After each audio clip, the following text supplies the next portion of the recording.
सफलता ये नहीं देखती कि आपका प्रोफाइल क्या है, सफलता ये देखती है आपने मेहनत कितना की है।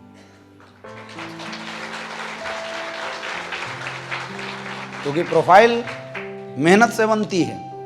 ये सीनियर लेवल पे बैठा एक सिंगल इंसान ऐसा नहीं बोल सकता किसी के बारे में कि वो बैठे बैठे पैसा कमा रहा है। मिर्जापुर का जब बिजनेस शुरू हुआ, बाइक से हम लोग मिर्जापुर जाते थे बैठ बैठ के, दिन के सुबह निकलते, रात भर बिजनेस करते, फिर रात को आते, फिर अगले दिन निकलते बिजनेस करते, दिन भर लोगों के घर घर जाके फॉलोअप करते, फिर शाम को वापस आया करते। खाया नहीं खाया कोई नहीं पूछने वाला था। वो स्ट्रगल अगर फिल्म में बना के दिखा दिया है ना, तुम रोने लगोगे क्या किया है इन लोगों ने, कैसे बना इतना बड़ा कारवां मेरे दोस्त। ऐसी कहानियां थी एसलीपीएस के अचीवरों की, ऐसी है ओरिजिनल कहानी। आज इनकी चमक को देख के हमें लगता है कि ये फ्लूक में निकल गए। मैंने खुद संजीव सर को बस से बनारस आते हुए देखा था, रात भर जग के, न एसी न कुछ, उस पसीने वाली बस में बैठ के कंपनी का डायरेक्टर बनारस आके बिजनेस को डेवलप करता था।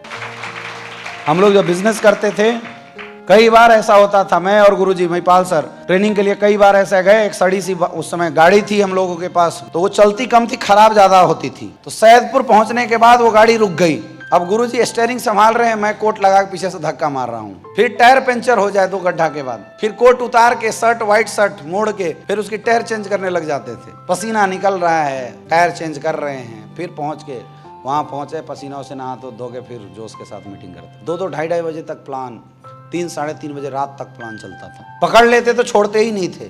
बंदे ने बुलाया, सर एक बंदा लखनऊ है, गाड़ी उठाए लखनऊ सुबह सुबह। कभी नहीं सोचा, बस मौका चाहिए, बोल तू कहाँ आना है, हिंदुस्तान में कहीं भी, वहां हम लोग पहुंच जाया करते थे। ऐसा नहीं चेक के लिए दौड़ते थे हम, कभी सोचा ही नहीं कहां से चेक बनता है कहां से नहीं बनता है। गाड़ी उठाया, सीधे पहुंच गए, जाके टीम की मीटिंग किया। ऐसे काम किया है। ये जाओ, आज आपके जितने भी डायमंड एंड अबव लीडर्स आज आपको दिखा रहे हैं मेरे दोस्त, ऐसे काम किया इन लोगों ने, ऐसे मेहनत हुई है। पिछले 7 साल के अंदर ये चमक आपको केवल दिखाई देती है ऑडी, BMW, मर्सिडीज और कपड़ों के, लेकिन इसके पीछे कितने पसीने बहे हैं, कितनी संघर्ष वाले दिन गुजरे हैं मेरे दोस्त, ये किसी को नहीं पता होता। जिस दिन ये बात अपनी टीम तक पहुंचाने लगोगे ना, देखना तुम्हारी टीम तुम्हारे साथ कैसे जुड़ के काम करेगी।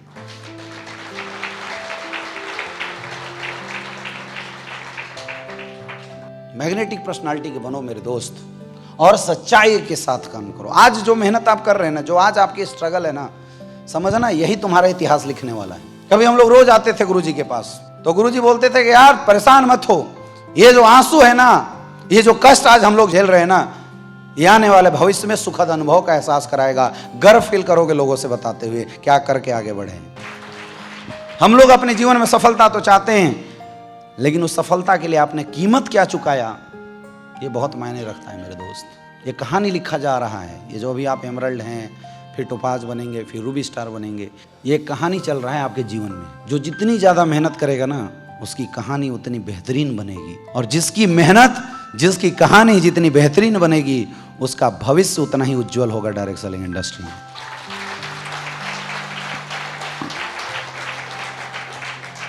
जी मत चुराओ, मेहनत से मत भागो। अपनी डाउनलाइनों के लिए इतनी मेहनत कर दो, इतनी मेहनत कर दो कि बंदा तुम्हें छोड़ के भी चला जाए, तब भी जीवन में याद रखे, यार जिसको छोड़ के आए थे वो बड़ा अच्छा आदमी था। कर सकते हैं? कर सकते हैं? तब लोग आपसे अटैच होना चाहेंगे। फिर कोई आपको डांटने के बाद भी छोड़ के नहीं जाएगा, क्योंकि आपके अंदर एक हाई लेवल की अट्रैक्शन पावर आ जाएगी माय डियर फ्रेंड। देन समर्पण के साथ बिजनेस करना है। जो भी काम करो अपने जीवन में, समर्पण के साथ काम करो। डेडिकेशन, समर्पण होना बहुत ज्यादा जरूरी है। सफल होना है तो सफलता को समर्पित करना पड़ेगा। किसी इंसान को अगर एक अच्छा तैराक बनना है, तो सबसे पहला काम उसको अगर कुछ करना होता है तो वो है पानी के प्रति समर्पित होना। जिस दिन तक वो पानी से लड़ता रहेगा, वो कभी भी अच्छा तैराक नहीं बन सकता। लेकिन अगर वो पानी के प्रति समर्पित हो गया, उसी दिन पानी उसको ऊपर फेंकना शुरू कर देगी, वो पानी में तैरना शुरू कर देता है। वैसे जीवन में किसी भी फील्ड में सक्सेसफुल होने के लिए समर्पण का होना बहुत जरूरी है। समर्पण किसके प्रति? अपने सपनों के प्रति। समर्पण किसके प्रति? अपने अपलाइन के प्रति। जिस संस्था में आपने करियर लगाया है, उस संस्था के प्रति आपका समर्पण कितना है, इस बात से सफलता दिखेगी। समर्पण का मतलब नहीं है कि हम किसी इंसान के सामने झुक रहे हैं। आज अगर आप अपने अपलाइन के एक बातों को मानते हैं, जैसा बोलता है अपलाइन उस तरह का अगर काम करते हैं मेरे दोस्त, ये समर्पण अगर आपका अपने अपलाइन के प्रति है, इसका मतलब आप इंसान के सामने नहीं, अपनी सक्सेस के सामने समर्पित कर रहे हैं। और ये बहुत जरूरी है। जब तक समर्पित नहीं करोगे, तब तक सफलता मिलेगी नहीं जीवन में। करना पड़ेगा समर्पण किसी एक इंसान के प्रति सफल होने के लिए। और अगर हम डायरेक्ट सेलिंग की बात करें तो नेटवर्क मार्केटिंग इंडस्ट्री में अपने अपलाइन के प्रति समर्पित होना पड़ेगा। समर्पण का मतलब झुकाव नहीं है कि आप दब रहे हो किसी से। सक्सेस के लिए ऐसा हम कर रहे हैं। ये सोचो कि यार अपलाइन मेरा 5वीं पढ़ा हुआ है, हम ग्रेजुएशन है, हम कैसे उसको समर्पित कर दें ना। क्योंकि जिसके प्रति आप समर्पित हो रहे हैं वो पोजीशन मायने रखता है कि उस पोजीशन पे कोई है, कौन है ये मायने नहीं रखता। समझ में आ रही है बात? अपनी बागडोर अपने अपलाइनों के हाथ में पकड़ा दो। जनरली मैंने देखा है कि हम जब नीचे लेवल पे होते हैं तब तो समर्पित होते हैं अपलाइन के प्रति, जो बोलता है अपलाइन हम करते जाते हैं। लेकिन जैसे हमारी रैंक थोड़ी बड़ी होती है, हमारी लेवल थोड़ी बड़ी होती है, ये समर्पण रूप बदल जाता है। समर्पण आपकी और आपकी टीम में ना एक कल्चर को देता है, कल्चर को जन्म देता है। अगर आप अपने अपलाइन के प्रति समर्पित होंगे तो आपकी डाउनलाइन आपके प्रति समर्पित होगी। इसलिए भी जरूरी है कि हम अपने अपलाइन के प्रति समर्पण दिखाएं। और समर्पण दिखाने का मतलब है upline is always right, upline जैसे बोले कर डालो, दिमाग मत लगाओ। ये होता है असली समर्पण। सचिन तेंदुलकर चाहे कितना भी बड़ा क्रिकेटर था, लेकिन अगर उसे मैच जीतना था तो अपनी कोच के प्रति समर्पित होना पड़े होगा। अगर वो ये सोचते कि मैं तो मास्टर ब्लास्टर हूं, मैं कोच की बात नहीं मानूंगा, अपनी मर्जी से काम करूंगा, तो जीवन में वो क्रिकेट के भगवान नहीं बन सकते थे। जैसे खिलाड़ी के लिए अपने कोच के प्रति समर्पित होना जरूरी है, एक स्विमर के लिए पानी के प्रति समर्पित होना जरूरी है, वैसी डायरेक्ट सेलिंग इंडस्ट्री में आपको अपने अपलाइन के प्रति समर्पित होना जरूरी है। अपना हाथ अपने अपलाइन के हाथ में पकड़ा दो और बोल दो सर तुम्हारे भरोसे जो करना है करो। अगर अपलाइन कमीना भी निकला ना तब भी टेंशन मत लेना। जो समर्पण आपने अपलाइन के प्रति दिखाया है, आपको फायदा ये मिलेगा कि आपकी पूरी टीम आपके प्रति समर्पित हो जाए। अपलाइन की जरूरत शुरुआती स्टेज में होती है मेरे दोस्त, बाद में अपलाइन का एक ही काम रह जाता है, गाइडलाइन देना। आज ये जितने भी सीनियर लीडर हैं, ब्लैक डायमंड एंड अबव, ये सारे खुद एक अच्छे ट्रेनर हैं, सारे खुद ही अच्छे बेसिक काम करते हैं, बड़े अचीवर्स हैं, लग्जरियस गाड़ियों के ओनर हैं, ये खुद ही बिजनेस को हैंडल कर रहे हैं, मुझे कुछ बोलने की जरूरत ही नहीं पड़ती। तो अगर इन्होंने मेरे प्रति समर्पित किया था तो वो समर्पण 2 सालों का था, लेकिन अब उसका फायदा यह मिलेगा कि जब तक इनकी टीम रहेगी इनके प्रति समर्पित रहेगी। कुछ दिन का समर्पण जीवन भर आपके डाउनलाइनों का आपके प्रति समर्पण को बढ़ावा दे देता है मेरे दोस्त। और ऐसी एक स्ट्रॉन्ग नेटवर्क बनता है। मैंने कई लोगों को देखा है जो कंडीशनल समर्पण दिखाते हैं। अगर अपलाइन के हम वीक लेग में हैं, अपलाइन अगर हमारे साथ काम कर रहा है तो गुरुजी, और अपलाइन गलती से हमारा वाला लेग स्ट्रॉन्ग हो गया और अपलाइन अपने दूसरे वीक लेग में लग गया तो गुरु घंटाल कौन है तू। फिर वो खुद हीरो बनने लगते हैं, खुद हीरो बनने के चक्कर में अपने डाउनलाइन के सामने अपलाइन की बुराई करने लग जाते हैं, या उसके अपलाइन के सामने अपनी सेगी बहारने लग जाते हैं। फिर हम बोलते हैं हम समर्पित हैं, गलत। आपने देखा होगा वृंदावन में या मथुरा में जब जाइए कभी, बहुत सारे ऐसे लोग हैं जो राधा कृष्ण की या छोटे कान्हा की एक एक मूर्ति लेके रखते हैं। डेली सुबह उठ के उनको खाना खिलाते हैं, डेली उनको स्नान कराते हैं, उनसे बातचीत करते हैं, उनकी पूजा करते हैं और प्रसन्न रहते हैं। मैं सच्चाई बताऊं, आज तक किसी को परमात्मा ने दर्शन नहीं दिए होंगे। वो उनकी परिकल्पना होती है, जो कहानियां वो लोगों के सामने सुना देते हैं कि मेरे साथ ऐसा कुछ हुआ, वो एक परिकल्पना है, लेकिन आज तक परमात्मा ने किसी को कलयुग में दर्शन नहीं दिया होगा। लेकिन क्या समर्पण है लोगों का कि डेली 5 तरह का खाना बनाते हैं और डेली 5 तरह के खाना बना के खिलाने की कोशिश करते हैं छोटी सी मूर्ति जो होती है उसको। वो खाए या ना खाए, लेकिन उसको टच करा के नीचे रखने का जो सुखद एहसास है मेरे दोस्त, उस चीज के लिए वो डेली सुबह 6 बजे उठते हैं, स्नान करके पूजा पाठ और पूरी तैयारी करते हैं। ये होता है समर्पण भगवान के प्रति। और ऐसे लोगों से कभी आप मिलके देखना, जब आप सामने बैठ जाओगे ना, क्या गजब पॉजिटिविटी का एहसास उनके अंदर से निकलता है। कितना भी निगेटिव इंसान ऐसे लोगों के पास, ऐसे संतों के सामने अगर जाके बैठ जाए, मैं संती बोलता हूं उनको, आप देखना आपका माइंड फ्रेश हो जाएगा, क्योंकि पॉजिटिव एनर्जी निकलने लगती है उस समर्पण की वजह से। समझ में आ रहा है? भगवान के दर्शन हुए नहीं हुए थे, लेकिन उस समर्पण ने इतना तगड़ा काम कर दिया, उस इंसान की खुद की आत्म छवि बदल गई। वो इंसान खुद ही परमात्मा जैसा हो रखा है आज के समय। सक्सेस भी कुछ ऐसा ही होता है मेरे दोस्त। हम लोग समझा समझा के थक जाते हैं। अपलाइन की बुराई मत करो, जस्ट अपलाइन से पंगे मत लो। लेकिन मैंने अक्सर देखा है, सबसे ज्यादा कोई अगर किसी से ज्यादा जलता है तो जस्ट अपलाइन से जलता है, जबकि सबसे ज्यादा मेहनत भी बेचारा वही करता है। याद रखना, आपके जीवन में सबसे ज्यादा अगर आपका काम कोई आएगा ना तो जस्ट अपलाइन, जिसने आपको ज्वाइन कराया है, काम आता वही है लास्ट समय में, क्योंकि उसका ना कनेक्शन आपके साथ बड़ा अच्छा होता है। उसके सामने आप निगेटिव बोल सकते हो, है ना, उसको थोड़ा धमका सकते हो, अपनी भड़ास उसके सामने निकाल सकते हो। होता है नहीं होता है? और ये भी बता रहा हूँ, जीवन में जितनी बड़ी ग्रोथ आपका जस्ट अपलाइन आपके लिए करके दे देगा ना, कोई कुछ भी बोले, मैं ट्रेनिंग ही तो दे सकता हूँ, ग्राउंड में आ सकता हूँ आपके साथ, कौन आएगा? Just upline. जिस इंसान ने हमारे सपनों को जगाया, जिस अपलाइन ने हमारे निगेटिव माइंड को पॉजिटिव किया, जिस अपलाइन ने मेहनत करके हमें ऐसी अच्छे सिस्टम से मिलवाया, जिस अपलाइन ने इतनी अच्छी अच्छी ट्रेनिंग हमें अटेंड कराया, क्या उस अपलाइन के प्रति हमारा समर्पण नहीं होना चाहिए? होना चाहिए, नहीं होना चाहिए? तो ये जो रिश्ते आपके कभी कभी किसी कारणवश अपने अपलाइनों से खराब हो जाते हैं ना मेरे दोस्त, अगर समर्पित रहोगे तो ये रिश्ते जीवन में कभी खराब नहीं होंगे और ये बहुत बड़ा लॉस देते हैं आपके बिजनेस को। समझ में आ रही है बात? और ये कब होगा? जब आप अपने अपलाइन के प्रति समर्पित रहेंगे, अपने अपलाइन से भी मोहब्बत करना सीखो। मैं आपको दावे के साथ बोलूं, ये फ्रंट लाइन में बैठा एक भी सिंगल ऐसा डायमंड नहीं है जो कामचोर है। एक सिंगल काबिलियत हर इंसान के अंदर अलग अलग होती है, हर किसी की क्षमता अलग अलग है, हर कोई एक जैसा नहीं हो सकता, परमात्मा ने नहीं बनाया, हर किसी की बुद्धि एक जैसी नहीं हो सकती। लेकिन मैं दावे के साथ बोल सकता हूं, ये फ्रंट लाइन के जितने भी डायमंड एंड अबव लीडर हैं, आज भी मार्केट में अपनी औकात से ज्यादा मेहनत करते हैं।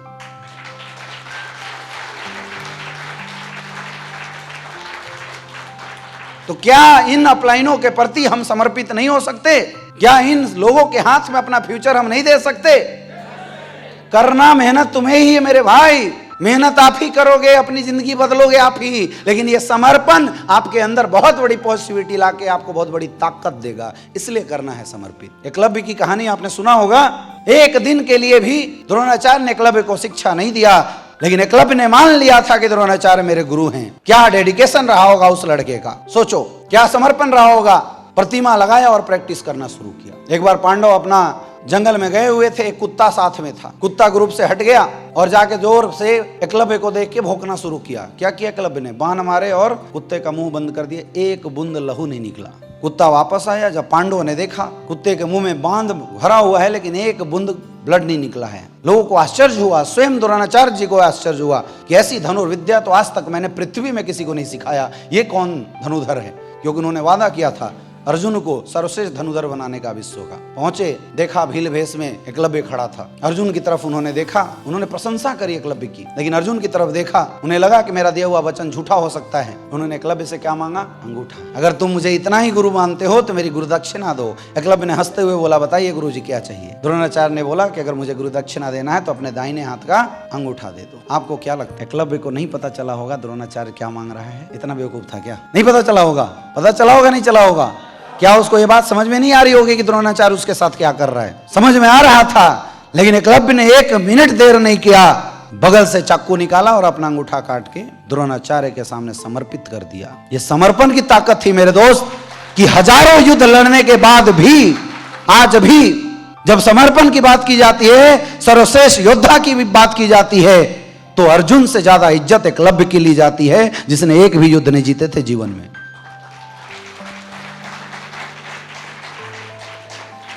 आज भी अगर गुरु शिष्य का एग्जाम्पल दिया जाता है तो अर्जुन से पहले एकलव्य का नाम लिया जाता है। हजारों युद्ध जीतने के बाद भी अर्जुन उस मुकाम पे नहीं पहुंच पाया, एक अंगूठा दे के एकलव्य पहुंच गया। That is the power of dedication, power of समर्पण। ऐसा अगर आप कर जाओगे मेरे दोस्त ना, फिर आपको अपने अपलाइनों की बुराइयां नहीं दिखेगी, फिर आपको ये नहीं समझ में आएगा क्या हो रहा है। आपके अंदर खुद एक आत्मिक ताकत आ जाएगी और वो ताकत आपको स्लीपर्स वेलनेस में ब्रांड एम्बेसडर बना देगी।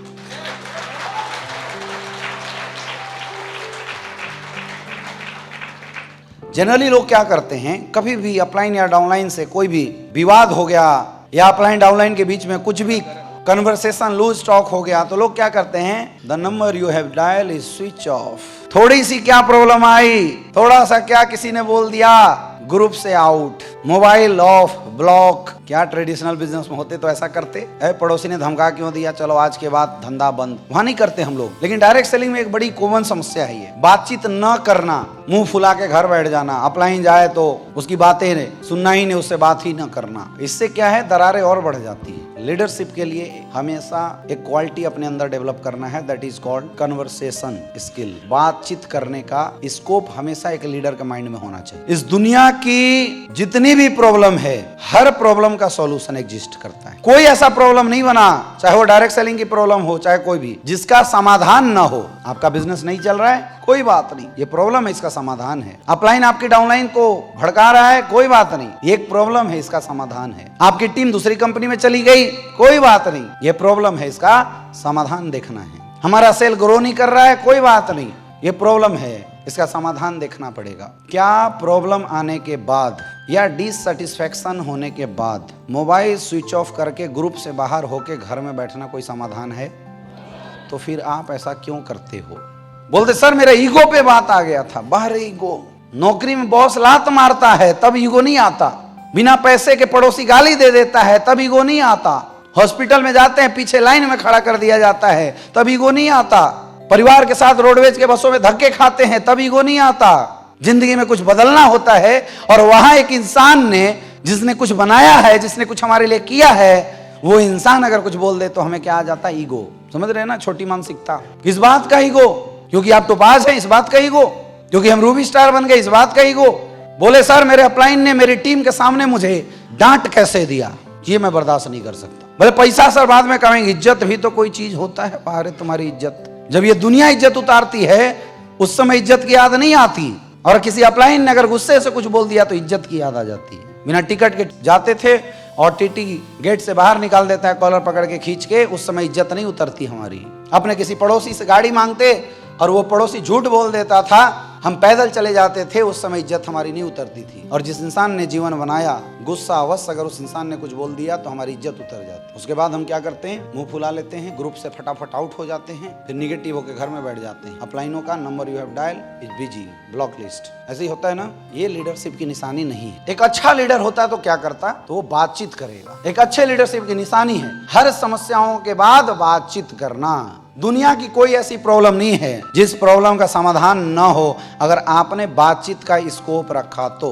देखते हो देश देश में युद्ध का माहौल बन जाता है, इधर से सेना रेडी, उधर से सेना रेडी, तब तक एक न्यूज आता है अभी पाकिस्तान से बातचीत करने की कोशिश की जा रही है। जब देश के झगड़े बातचीत से खत्म हो सकते हैं मेरे दोस्त, तो हमारे और आपके क्या लफड़े इतने बड़े हैं कि बातचीत से नहीं खत्म होंगे? हमेशा जीवन में नोट कर लो, कुछ भी प्रॉब्लम आए, कैसी भी दिक्कत आए, सब करना, गुस्सा हो जाना, नाराज हो जाना, लेकिन अपलाइन का नंबर ब्लॉक मत कर देना। क्योंकि नंबर ब्लॉक कर देने से, ग्रुप से आउट हो जाने से, सबसे पहली बात आपने अपने डाउनलाइनों के माइंड में डाल दिया कि अपलाइन से नाराज भी हुआ जाता है। इसका लॉस जीवन में कभी आप भर नहीं पाओगे, खास करके उस समय उस ग्रुप में जो आपकी डाउनलाइन होगी। आप बाद में तो मान जाओगे, लेकिन ये जो कल्चर आपने डाला ना, ये कल्चर जीवन भर आपको नेटवर्क में परेशानी देता रहेगा। दूसरी चीज, हमेशा हमें कोशिश करना है कि जिस वजह से भी हमारे रिश्तों में खटास आई हो, बैठ के एक बार बातचीत जरूर करें। हमेशा ये बातचीत ना करने की वजह से, क्योंकि देखो आपस में अगर खटास है तो वो खटास खत्म भी हो सकता है बातचीत करने से ही। अगर आपको अपने अपलाइन की किसी एक्टिविटी में अच्छी बात नहीं लगी तो जाओ मिलो अपलाइन से, सर मैं मिलना चाहता हूँ आपसे। मान लो अपलाइन गुस्से में नहीं सुन रहा है तो उसके ऊपर अपलाइन को फोन करो, सर मुझे सर के साथ बैठना है, आप बैठाओ। ऊपर का अपलाइन तो बैठा देगा दोनों को, और दोनों बैठो और फिर बातचीत करो, डिस्कस करो, क्या बात थी सर, आपने ऐसा बोला क्यों, क्या बात रही सर बताइए। बातचीत करने से बड़ी बड़ी समस्याएं चुटकी में सॉल्व हो जाती है। मुंह फुलाने से समस्या और बड़ी होती चली जाती है। कभी भी कोई भी प्रॉब्लम आए तो प्यार से बातचीत करो, प्यार से, मुंह फुला के नहीं, प्यार से। सर मेरे को ना एक आपसे सर 5 मिनट मिलना है। ठीक है आइए जी बैठिए। सर सब कुछ बहुत बढ़िया है सर, और आपके आशीर्वाद से बहुत कुछ हुआ, लेकिन उस दिन सर जो बात आपने बोली थी ना गुरुजी, मुझे सर दिल से बड़ा हर्ट किया, अच्छा नहीं लगा सर। अगर एक अच्छा सीनियर होगा ना तुम्हें सॉरी बोलेगा, लेकिन तुम और भड़का देते हो। इस तरीके से अगर बात करोगे ना, अगर उसने गलती किया होगा ना सीनियर, तुम्हें सॉरी बोलेगा, झुक गया ना अपने आप। जब प्यार से झुकाया जा सकता है तो मुंह फैला के रिश्ते क्यों खराब करना, है या ना? इसलिए ये क्वालिटी अपने अंदर डेवलप कीजिए। ऑलवेज कन्वर्सेशन स्किल डेवलप करना, हमेशा बातचीत करना। चाहे डाउनलाइन से कोई प्रॉब्लम हो, उससे बोलो सर मिलो, आओ बैठते हैं। उसके घर जाओ मिलो, कोई दूसरी कंपनी में चला गया और उसको लताड़ो मत, मिलो सर मिलो तो एक बार बैठते हैं, बातचीत करो, समझात। बुद्धि भ्रष्ट होगी तो ऐसे भी नहीं आएगा। बोलते हैं जब काल मनुज पे छाता है पहले विवेक मर जाता है। तो जिसकी बुद्धि भ्रष्ट होगी वो तो ऐसे भी नहीं आएगा, लेकिन एटलीस्ट आप संतुष्ट रहोगे क्योंकि आपने बातचीत तो किया था, आपने प्रयास तो किया था, आपने फॉलोअप तो किया था। इसलिए always develop conversation between your upline and downline in any situation. कोई भी कंडीशन, बातचीत करने का तरीका जरूर आजमाएं। मेरी टीम एक बहुत अच्छा लीडर था। 2016 में जब हम लोग बिजनेस में आए, वो भी आया। बिजनेस है किसी का अप, किसी का डाउन, किसी का उठता है, किसी का गिरता है। उस समय हम लोग सब लोग उसी फिराक में थे। मैं भी 2000-5000 की चेक पे स्ट्रगल कर रहा था, उसकी भी हालत वैसी थी। तो जब बिजनेस नहीं हुआ, थोड़ा उसका लेट उठा, टीम बनी, टूट गई, तो बहुत निगेटिव रहता था, टाइम टू टाइम बहुत निगेटिव हो जाता था। मतलब अभी अगर वो रहता हमारे बिजनेस में तो कम से कम रॉयल डायमंड तो पक्का था, मुझे पता है। काफी अच्छी क्वालिटी थी। वो ऐसा क्वालिटी वाला लड़का था कि अगर किसी के सामने उसको बैठा दो तो या तो उसका मर्डर कर देता या तो डीडी ले लेता। ऐसा आक्रामक था। एक बार वो किसी का फॉलोअप करने गया और कल प्लान किया आज बात थी डीडी की, आज गया तो पता चला उसका बाप मर गया। पूरे दिन अर्थी के पीछे मुर्दा घाट पे पहुंच गया, साथ में मिलके बॉडी जलाया। अब जब वो जैसे ही रोना शुरू किया तब पहुंच के जाके उसका फॉलोअप शुरू किया। सर देखो पापा लास्ट स्टेज में है, अब सर दुनिया में कुछ क्षण उनके बचे हुए हैं, ये भी जल के भस्म हो जाएंगे। उनकी लास्ट इच्छा थी कि तुम बिजनेस करके डायमंड बनो, अभी अगर पैसा दे दोगे सर तो पापा जीते जी देख लेंगे। उनके बेटे ने शुरुआत कर दी, निकालो 16,000 रुपए। ऐसा बंदा था वो, ऐसा टैलेंटेड बंदा था वो। और डीडी निकाल के आया शाम को 5 बजे 6 बजे। ऐसा गजब का टैलेंटेड था। उसको हम लोग डीडी मशीन बोलते थे। मतलब जैसे हम सब फेल हो जाते ना किसी का डीडी निकालने के लिए, तो हमारा ब्रह्मास्त्र था, उसको लास्ट में छोड़ते थे, जाओ तुम। हम ऐसा टैलेंटेड बंदा, लेकिन उसके अंदर एक कमी थी, वो हमेशा पॉजिटिव निगेटिव होते रहता था। तो शुरुआती दौर में जब हम उस लेग में काम किया करते थे तो जब भी निगेटिव होता तो मुझे पता चल जाता था, तो मैं उसको पकड़ के बातचीत करके उसको मोटिवेट कर देता था, उसको समझा लिया करता था। जब मैं अपने इंसेंटिव में काम करना शुरू किया तो मेरा उससे कन्वर्सेशन थोड़ा कम हो गया, तो मुझे उसकी प्रॉब्लम एक्चुअल पता नहीं चली कब वो निगेटिव हुआ। लेकिन इस बार उसने क्या किया, वो जब निगेटिव हुआ, जैसे वो घर भी जाता था ना तो मेरी आदत थी, मैं बाइक उठाता उसके घर जाता आजमगढ़ और उसको गाड़ी पे बैठा के वापस ले आता था बनारस। मैं छोड़ता नहीं था, मैं सबका घर देख के रखा था। तू निगेटिव होकर ज्यादा से ज्यादा कहाँ जाएगा, घर पे ही तो जाएगा। इसलिए मैंने सारे डाउनलाइनों के घर के एड्रेस लिख के रखे थे। तो भागेगा कहाँ ज्यादा से ज्यादा, घर ही घुसेगा ना, मैं घर पे चला जाऊंगा। उसने क्या किया, वो किया कि उसके घर वाले किए, हमें भी नहीं पता।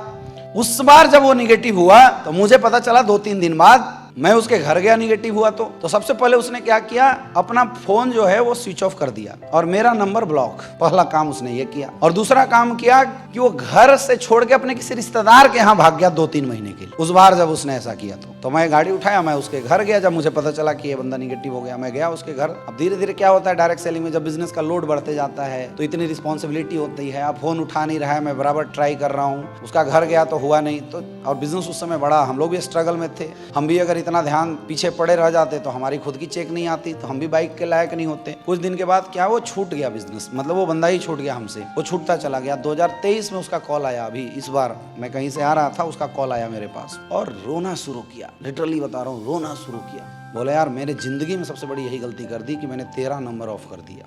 आज भी वो लड़का 12,000 की नौकरी ढूंढते चल रहा है। बोल रहा है मेरे को ना अपना पीए रख ले तुम। सोचो, जो लड़का रॉयल डायमंड बन सकता था, केवल एक कमी उसने किया, बातचीत नहीं किया लास्ट टाइम, और बिजनेस से आउट हो गया। आज भी उसकी आईडी पड़ी हुई है। अब मैं उसको ला भी लो तो कुछ नहीं हो सकता, मुझे पता है। मेरे दोस्त, शुरुआती दौर में जब गुस्सा गुस्सी होता है ना तो पता नहीं चलता हमें कि हम गलती में क्या डिसीजन बना रहे हैं, टेढ़े मेढ़े बोल के निकल जाते हैं। इसका एहसास तब होगा जब कुछ समय निकल जाएगा और तुम्हारे साथ के लोग कई गुना आगे बढ़ जाएंगे तुम्हारी गलतियों की वजह से। इसलिए जीवन में आज से गांठ बांध के यहां से जाओ, चाहे कैसी भी परिस्थिति आ जाए बिजनेस में, कितना भी नोक झोंक हो जाए, कितनी भी प्रॉब्लम आ जाए, जीवन में कन्वर्सेशन का जो स्कोप है उसको कभी खत्म नहीं करना। बातचीत जरूर करना, चाहे वो अपलाइन से हुआ हो, चाहे वो डाउनलाइन से हुआ हो, चाहे कोलाइनों से हुआ हो। जो इंसान के अंदर बातचीत करने की काबिलियत आ गई, वो इंसान का नेटवर्क कभी मर ही नहीं सकता। मैं गारंटी लिख के दे सकता हूं।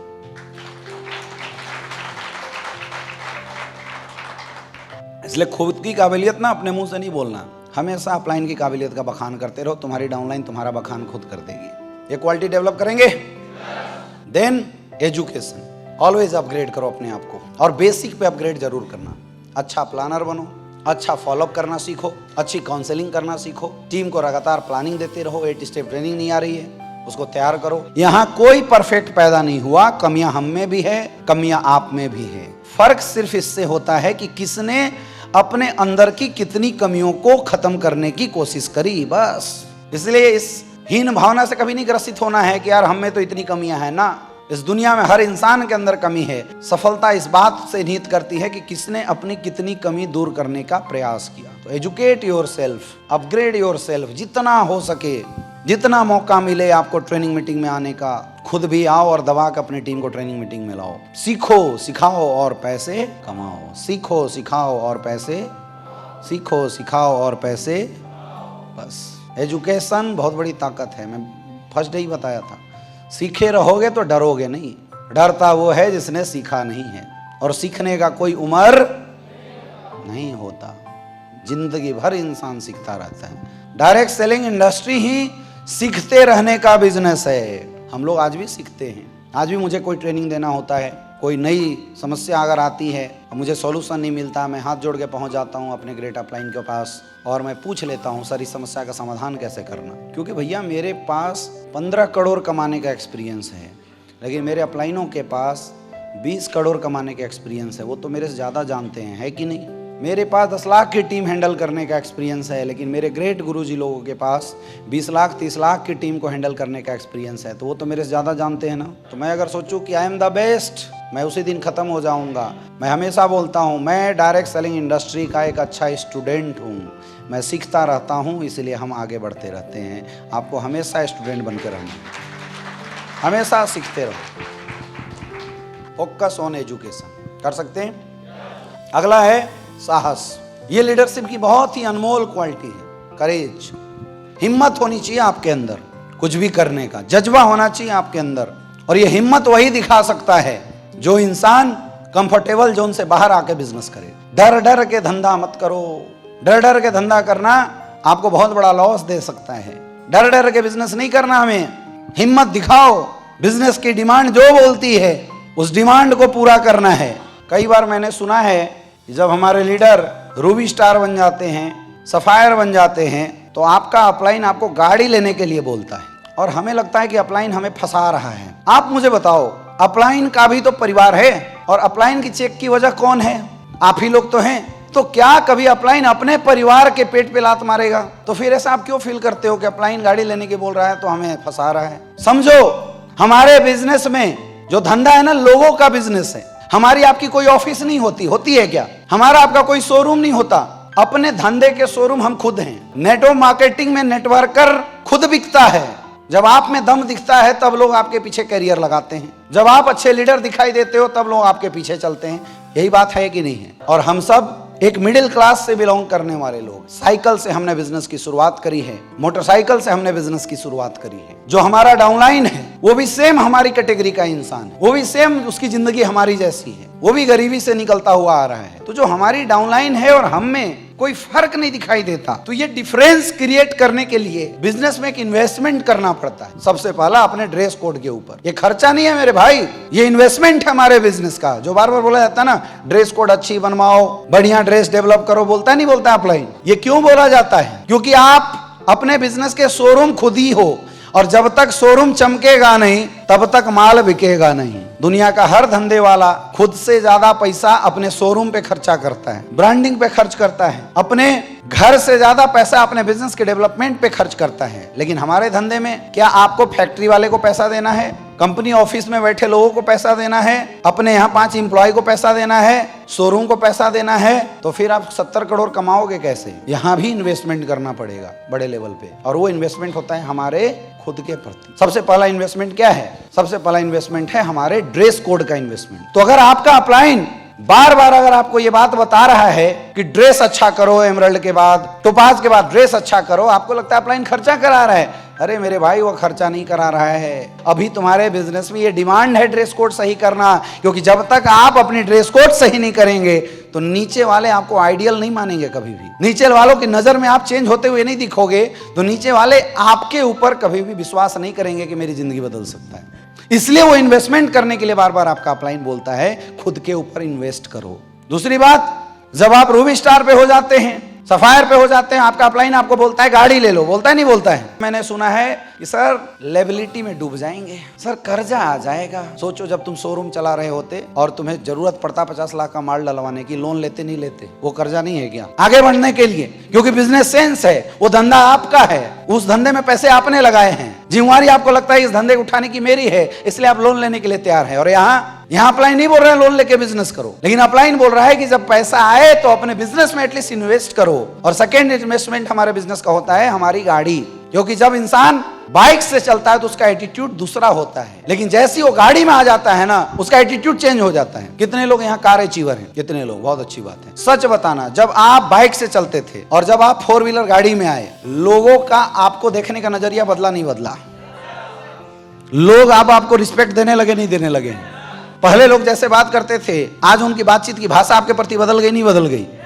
समझ में आ रही है बात? ये लायबिलिटी नहीं है, ये हमारे बिजनेस का इन्वेस्टमेंट है, रिक्वायरमेंट है। और जो इंसान टाइम पे रिक्वायरमेंट पूरा नहीं करता है, उसकी एक एक रैंक निकलने में 2-2 साल लग जाते हैं। फिर वो बोलता है गुरुजी हम पीछे छूट गए। तूने धंधे की डिमांड नहीं पूरा की तो झंडा तुम्हारा डिमांड कहां से पूरा करेगा? मेरे भाई, दुनिया में बिजनेस कभी भी ये नहीं देखता तुम कितना कर्जा लेके आए हो। बिजनेस ये देखता है कि जो मेरी डिमांड है पूरा कर, और करना पड़ेगा, चाहे कर्जा हो चाहे ना हो।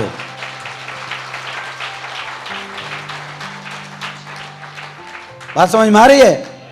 तो आंखों को खोलो और बंद पट्टी को बाहर निकाल के देखो। ये जो अपलाइन समझाता है, नियत गलत नहीं है रे भाई, तुम गलत नियत से सोच रहे हो, कोई आपको उलझाने नहीं आया है। वो आपके बिजनेस की एडवाइस देता है अपलाइन, कि आपको क्या करना चाहिए और क्या नहीं करना चाहिए। अपलाइन बोलता है डायमंड लेवल पे आने के बाद लग्जरियस गाड़ी में आ जाओ, लेकिन हमारे बहुत सारे ऐसे महान डायमंड हैं जो लोग लग्जरियस गाड़ी में नहीं आते, वो जिद मचा के बैठे रहते हैं, नहीं गुरुजी 14 लाख आया है। अच्छा, मैं अक्सर देखता हूं जब हम नीचे लेवल पे होते हैं तो हमारे एडवाइजर होते हैं अपलाइन, और जैसे लोगों का लेवल बड़ा होने लगता है उनके एडवाइजर चेंज हो जाते हैं। फिर उनके एडवाइजर कौन होती है? बीबी। फिर एडवाइजर हो जाता है साला, फिर एडवाइजर हो जाता है काका। अरे तब वो काका कहाँ था जब रोड के ऊपर घुमा करते थे? तब बीबी की एडवाइस कहाँ थी भाई जब तुम 10,000 की नौकरी किया करते थे? जैसे पैसे कमाए एडवाइजर कौन बन गया? बीबी। मैं देखता हूँ सफायर रैंक का लीडर, पैसा आया, क्या कर रहे हो भाई? गुरुजी प्लॉट ले रहे हैं। मैंने दुनिया की पहला ऐसा बिजनेस देखा है डायरेक्ट सेलिंग, जहां पे लोग अपने धंधा को डेवलप करने से पहले धंधा का सामान बेच के खा जाते हैं। बाकी लोग 2 साल तक जो कमाते हैं पैसा लगाते जाते हैं ताकि धंधा बड़ा हो। हमारे धंधे में जो आते जाता है उसको खाते जाते हैं, जो आते जाता है उसको खाते जाते हैं, फिर लास्ट में होते हैं मैंने भी किया था। और ये एडवाइजर बदलना आपको जीवन में बहुत बड़ा लॉस दे देता है। याद रखो, बिजनेस में अगर आपको बेटर एडवाइस चाहे, आप किसी भी लेवल पे चले जाओ, अगर कोई कर सकता है तो वो है आपका अपलाइन। और जीवन में बिजनेस में क्या, कहाँ, कैसे इन्वेस्ट करना चाहिए, अगर किसी से एडवाइस लेनी है तो किससे लो? ये जो बीच में तुम्हारे एडवाइजर घुसे हैं ना, वही तुम्हारी बर्बादी के कारण है। अगर तुम्हारे रैंक 6-6 महीना तक रुके हुए हैं ना, इसके सबसे बड़े रीजन वही तुम्हारे बीच वाले घर वाले जो एडवाइजर घुस गए हैं, वही हैं सबसे बड़े रीजन। डायमंड बना 10 लाख रुपए आया, क्या कर रहे? घर खरीद रहे हैं गुरुजी। बिजनेस खराब हो जाता है। क्यों? क्योंकि हमारा एडवाइजर कोई और बदल गया थोड़ी देर में। इसलिए इसको बोलते हैं रैंक काउंसलिंग, और ऑलवेज करवाते रहा करो। कभी भी कोई भी रैंक अचीव करो जीवन में, एक मिठाई का डब्बा और एक बुक के लेके अपने अपलाइन से मिलो और पूछो, गुरुजी ये 3,60,000 आया है, क्या करना है? 8,20,000 आया है सर, बताइए क्या करना है? तब अपलाइन आपको बेटर एडवाइस देगा। याद रखना, ये दुनिया तुम्हारे सफलता के पीछे एडवाइस देने आते हैं। जब तुम असफल थे, स्ट्रगल कर रहे थे, ये कोई मामा फूफा ताऊ जीजा कोई नहीं तुम्हारा साथ दिया था क्या? देता तो तुम ब्लैक डायमंड थे ना, तो ब्लू डायमंड होता। साथ नहीं दिया था, उसको भरोसा नहीं तुम्हारे ऊपर था, भरोसा था अपलाइन को। तो एडवाइजर जीवन में अगर रखना है ना, तो किसी एक इंसान को रखना, that is your upline.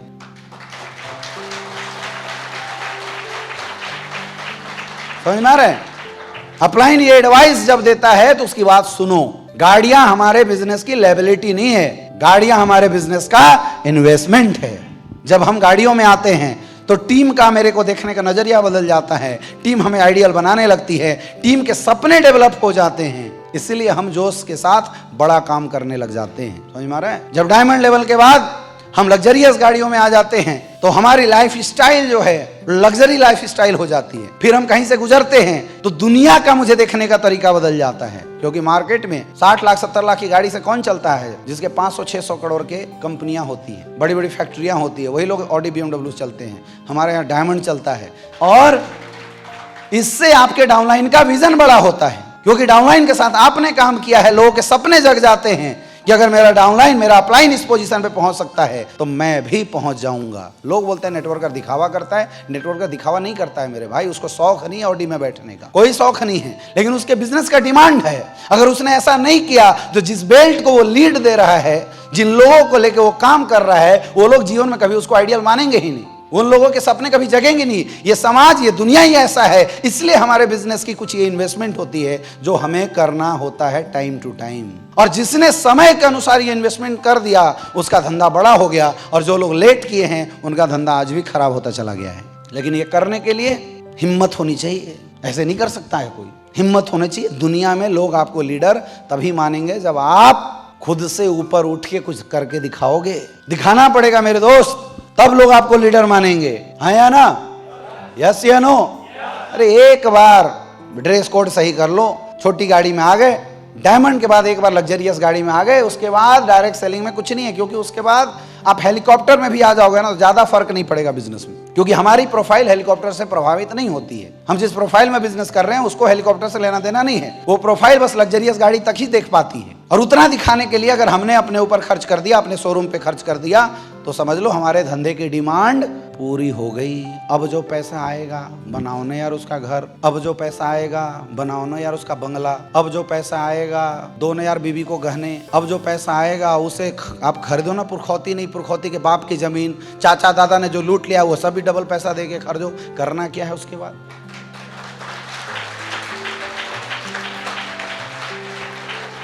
Development ही तो करना है, हाँ या ना?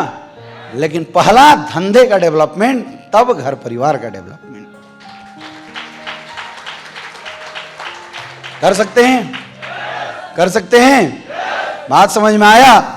तो कभी भी ड्रेस कोड, टूल्स, गाड़ी, इनको लायबिलिटी मत समझना। हम पागल थे क्या? मैं सफायर लेवल पे जब था तो मैंने होंडा सिटी गाड़ी ले ली थी। सफायर की टोटल इनकम कितनी होती है बताओ? 12-15 लाख रुपए, यही होता है ना? और उस समय मैंने 16-17 लाख रुपए की गाड़ी ले लिया था। बेवकूफ नहीं थे मेरे भाई, मेरे उस समय मेरे धंधे की डिमांड थी गाड़ी। मैं नहीं लेता ना तो मैं 6 महीने में स्टार सफायर नहीं बनता। तुम बचा लेते हो तो 2 साल में स्टार सफायर बनते हो। मैंने नहीं बचाया था, 6 महीने में 8 लाख रुपए कमा लिया। धंधे का डिमांड था। मैं जब ब्लू डायमंड बनने ही वाला था उस समय मैंने जगुआर गाड़ी ले ली थी। ब्लू डायमंड की टोटल इनकम कितनी होती है? लगभग 1 करोड़ होती है। तो 1 करोड़ में 16 लाख की होंडा सिटी और प्लस 85-86 लाख की गाड़ी जगुआर, टोटल 1 करोड़ की गाड़ी हो गई। जितना कमाया उतना पैसा उठा के किस में डाल दिया? गाड़ी। और दोनों गाड़ियों की किस्त आती थी वो अलग। मैं बिजनेसमैन था, मुझे पता था अभी जो इन्वेस्ट करूंगा यही पलट के आएगा, इसलिए मैंने इन्वेस्ट किए। और ये नतीजा है मेरे दोस्त, क्या 7 साल के अंदर 15 करोड़ से ज्यादा की इनकम आ चुकी है स्लीपियस वेलनेस से। ये इन्वेस्टमेंट था बिजनेस का, इसलिए आज ये अचीवमेंट आई है। नहीं किया होता तो नहीं आता।